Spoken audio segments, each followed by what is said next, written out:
Hello, everybody, and welcome to the Get Stuck on Sports TV edition right here on Thumb Coast TV. I'm Brady Beedon. He's Dennis Stuckey. Now, Dennis, we're going to go through kind of the highlights of baseball and softball. Realignment news in segment 2 is what we'll focus on there. So we'll start with the MAC in baseball.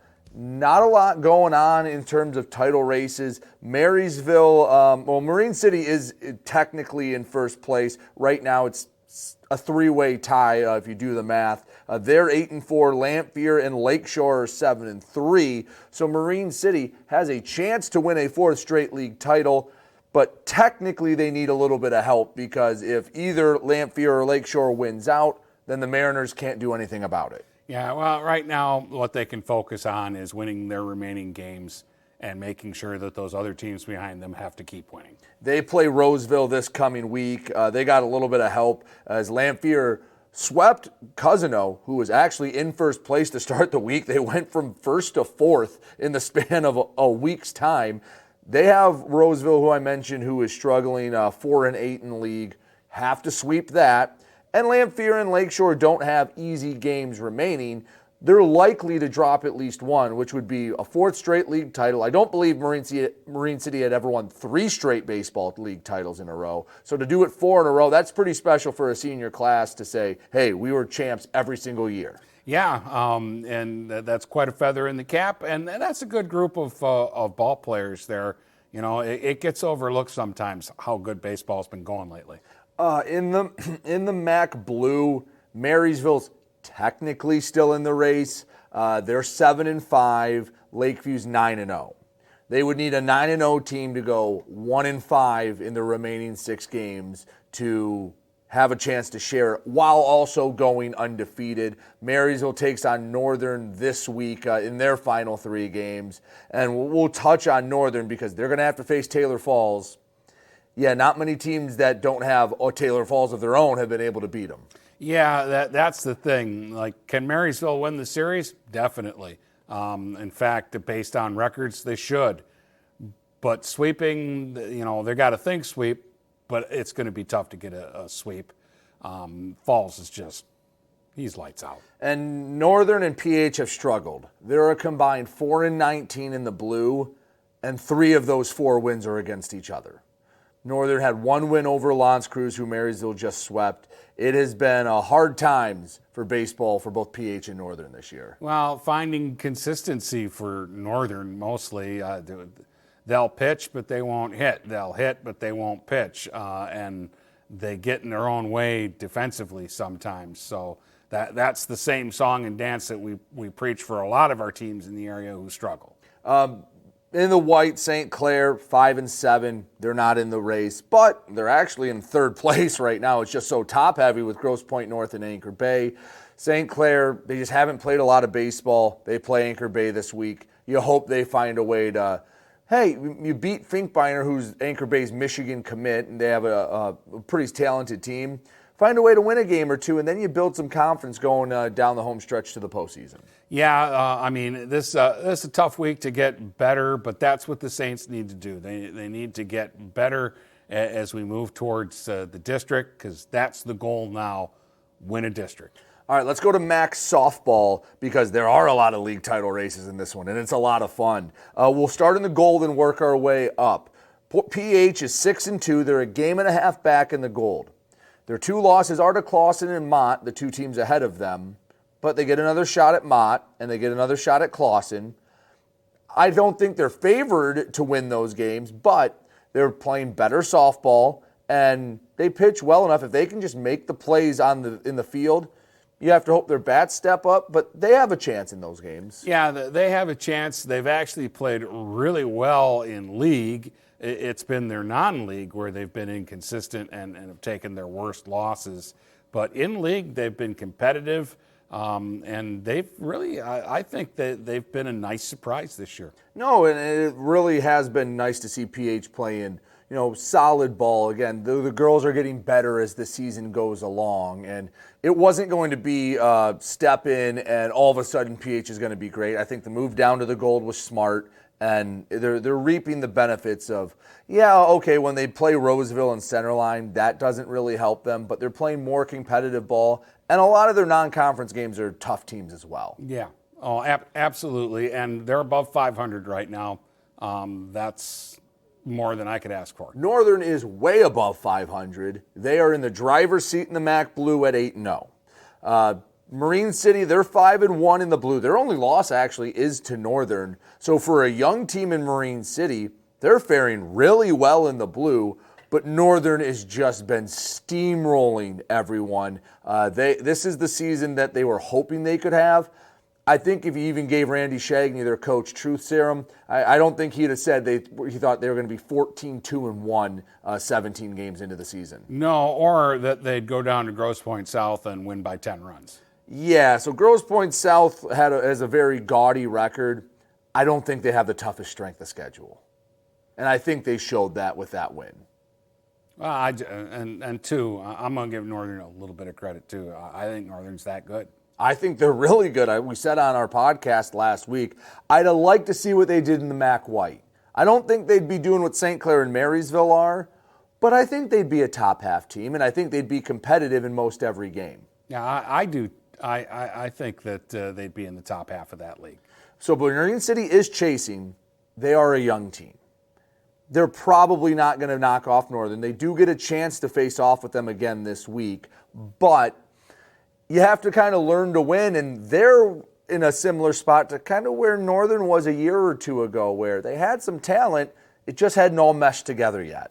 Well, again, this is a much younger team, but they do have some players to build around, and so I think, like their basketball, I think they're ahead of schedule of what I thought they might be when the season began. And they have tested themselves in the non-conference. They have not shied away from playing the Anchor Bays of the world and some other tough MAC teams. Marysville they've taken on.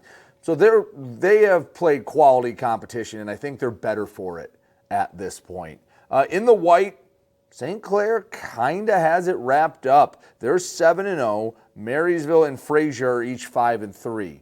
Now it's a 12-game schedule. Do you see the Saints going 2-3 in their next 5 league games? I do not. They could drop a game or even 2 if things go wrong. They play Marysville. I believe they have to play Fraser again. So could they? Yeah, going 12-0 in league is not easy to do. So I could see them losing a game. I could see them losing when I see them today at Marysville. But I don't see them losing 3 of their next 5. No, I do not. I think the Saints are in good condition, but you can't relax on that, and you can't go, oh, okay, we've got this wrapped up. There's still work to be done, but this is a really solid team that they have this year. And the thing that I love about this team is they don't have like a superstar. Now, Madison Treat's been great. But there have been a lot of players. They don't have one that you look to that goes, oh, everyone around the state knows she's going to go play at Ohio State. She's going to Oklahoma to play softball. No, they're going to have a lot of girls that can play college ball. But it's not we're relying on one piece. It seems like every time we talk about them, it's Madison Treat, it's Gracie Picklehopt, it's Haley McFarland, it's Briley Heasty, it's Malia Smith. It's a laundry list of names, some that I haven't even mentioned. Addison Oles will step up.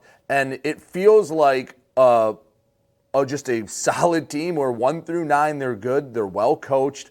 They don't do anything overwhelming in the circle, but yet at the end of the day, you look at the lines for McFarland and Picklehopt, and they're usually pretty darn good.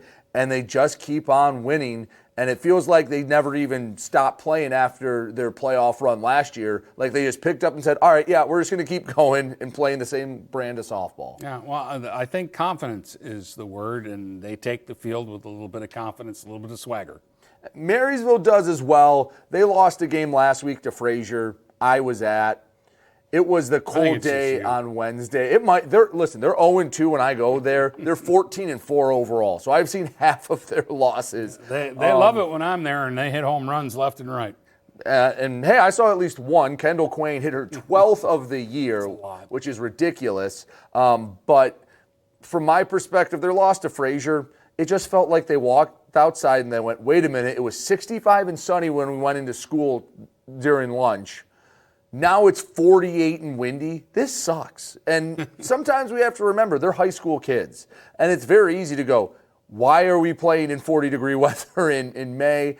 And I just don't think they were locked in. And there's a lot of things going on at the end of the school year, and they took a loss because of it. I don't think they're a bad team. In fact, the next day they mollywhopped Stevenson like 14-0.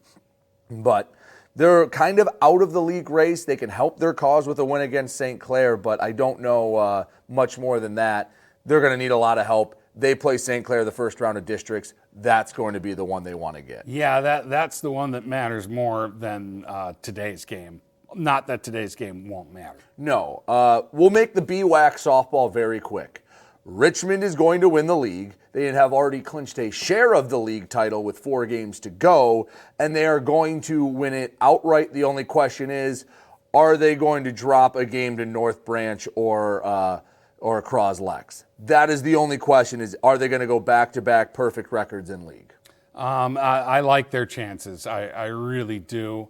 And that's nothing against North Branch or Croslex, but again, North Branch and Croslex haven't faced pitching like Shoe Boy. I'm sure she's not going to pitch both games of the doubleheaders here. They'll probably save her a little bit, but she's going to pitch at least one game.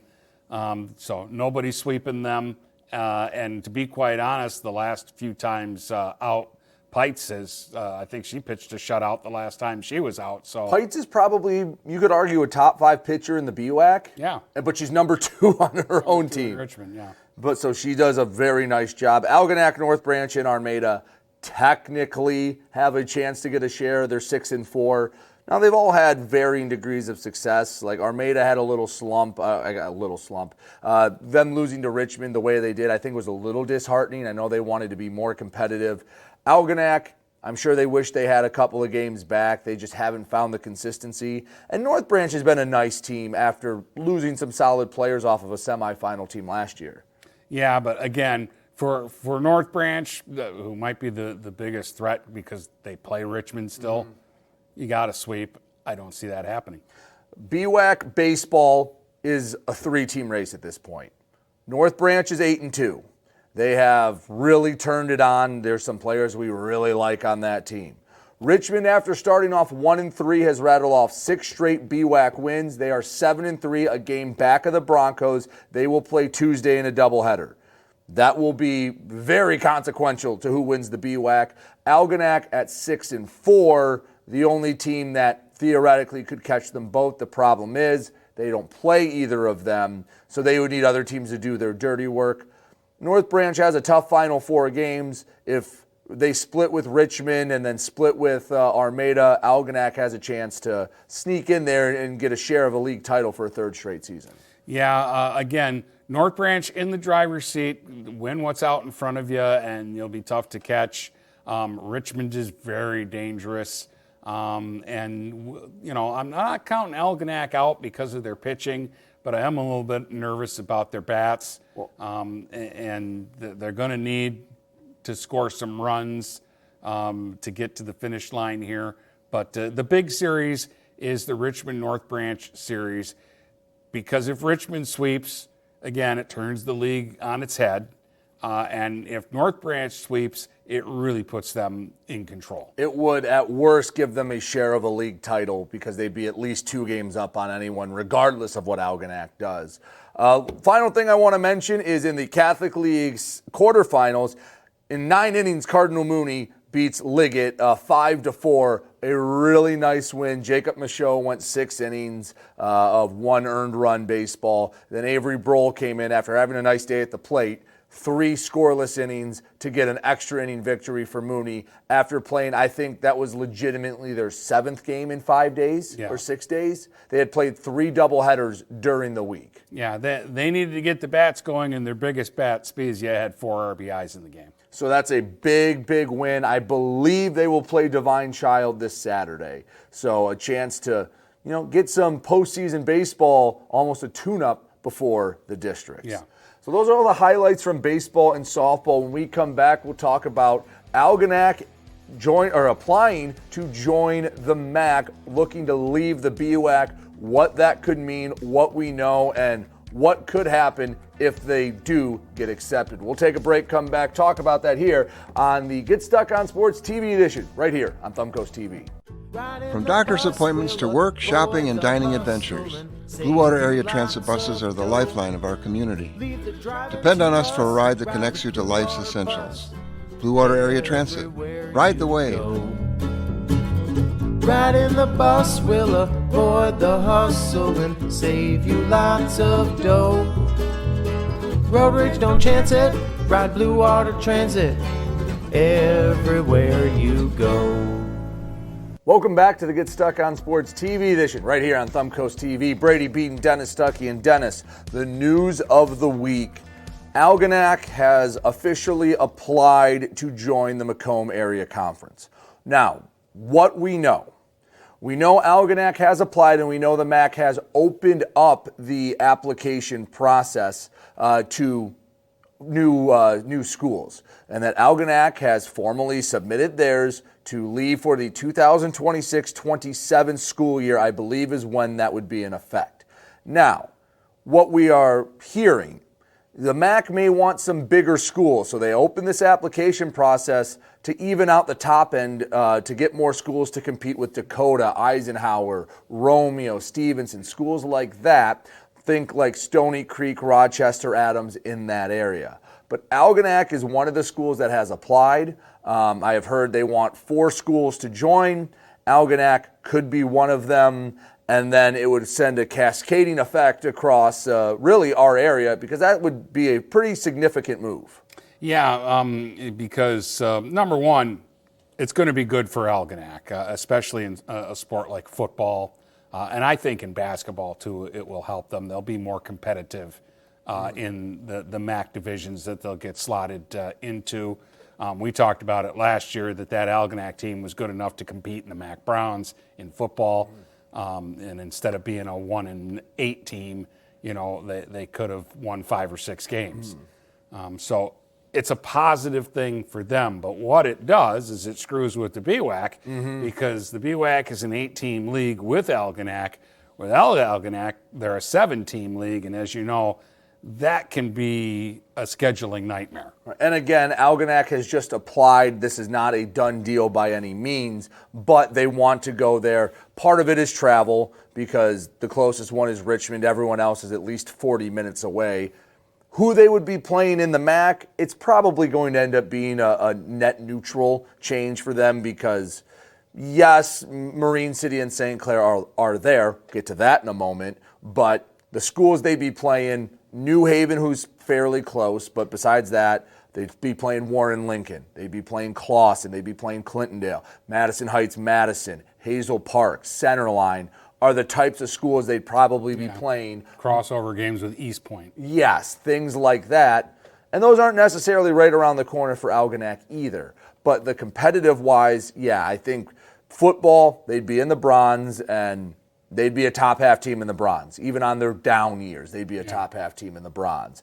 Girls basketball, they'd probably be around the MAC gold, maybe a high-end MAC silver, because the bottom end of the MAC girls basketball, Algonac would do just fine there. Boys basketball, they'd probably be in the bronze and try to work their way at least to the silver. Again, a lot of the schools we mentioned is who they'd play. And they'd have a better chance to win more games, and that's how you build the program. Exactly. Baseball and softball, they'd be a high-end blue team, a low-end white team. Baseball, at least. Softball is probably very solidly in the white. And you could make the argument the last 3-4 years, they could have been in the red and been very competitive. That baseball probably could have been in the white and been very competitive. And they've taken a small step back, but they'd still be those are 2 pretty good programs. Wrestling would be a top-end program. I don't know every single one, but they would be either really high or it feels like really low in the BWAC or in the MAC. But as you mentioned, they leave the MAC. Or the BWAC for the MAC. That gives them 7 teams in the BWAC. Can't really have a team with 7 teams. That's just tough to do. So the obvious candidate to replace them right off the rip is Marysville. Marysville is not tied to another school like St. Clair and Marine City are, because if you get one, you have to get the other. Geographically, they make sense, and athletic department-wise, they make sense. They're at worst, they're always respectable in sports. Like, even on their down years, they might have a bad record, but they usually play a decent brand of whatever they do. It's not because they're just terrible. They just don't have as much talent as other teams. And they already play a lot of the BWAC schools as part of their non-conference schedule in all sports. And here's the thing. The BWAC has an open application process. If Marysville wanted to, or if any school wanted to, you could go and get Caseville. They wanted to apply, they could apply tomorrow. And there's no barrier to apply right now. So Marysville could apply tomorrow should the Algonac news become official. Now that, in this hypothetical, if Marysville gets in, now there's an 8-team league, but now St. Clair probably has a pretty big motivation to move over, and Marine City probably does as well. And I'm sure the BWAC would love to have a 10-team league. That way you have a little more stability and you can do some different things with scheduling. And a 10-team league with those 3 schools added would be a pretty nice change, even if it's just Marysville. I think from the BWAC perspective, if you're looking at it from a neutral conference health perspective, trading Algonac for Marysville is a win on almost every front.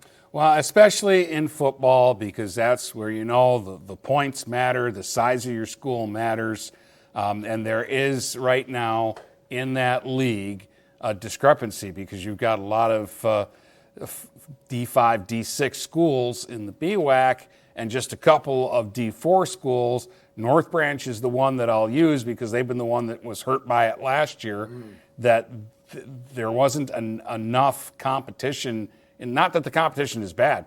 Elmont's really good, and that's your problem. You're losing to a D6 school, and you're not getting any playoff points. Armada's a D5. And you've got to have a few teams in there that, A, give you the points, but B, also win games. So Marysville, comes over as a D4 school, or if you get St. Clair in there, they're a D3 school, and they win games.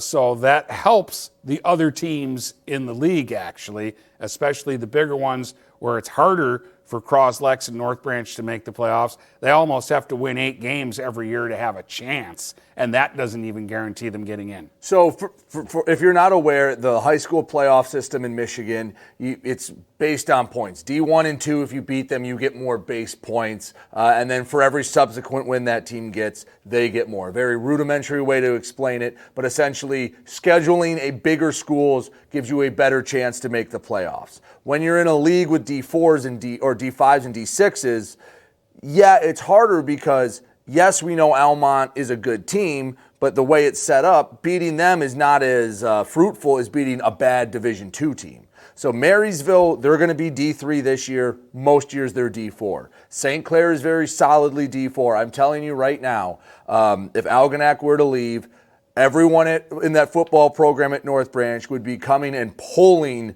Marysville over. Croslex probably as well, because they're borderline D4, D5, but they're D4 right now.